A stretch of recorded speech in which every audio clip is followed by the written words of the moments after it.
Kawea te mānuka kei kia he hauwarea.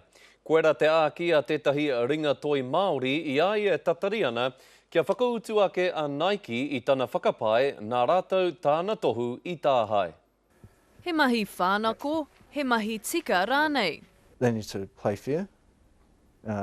Nike talk about respecting innovation, creation. Ko enei ngā tohu ko Waiwai a Joseph McIntyre, kei te tautohe atu ki te umanga nui a Nike.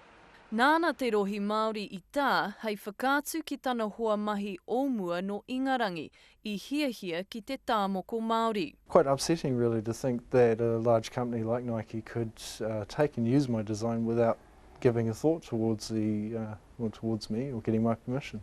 Anei tā Nike I whakarewa mō ngā kaitaunaki Ingarangi o te upuwhutu pōro.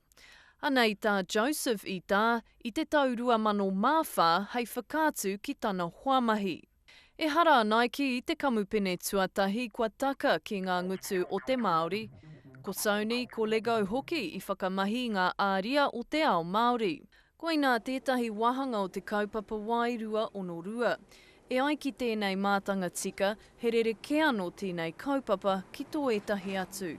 We also need to have some strategies around how we protect our young Māori designers trying to earn a living from their creative works based on their culture. Kei te tatari a Joseph McIntyre I naia nei, ki te whakautu a Nike ki tana reta whakahe. I'm going to keep pursuing this until I get that appropriate recognition. Kaore anō a Nike kia whakahoki kōrero mai kia mātou. Jasmine Pearson, Te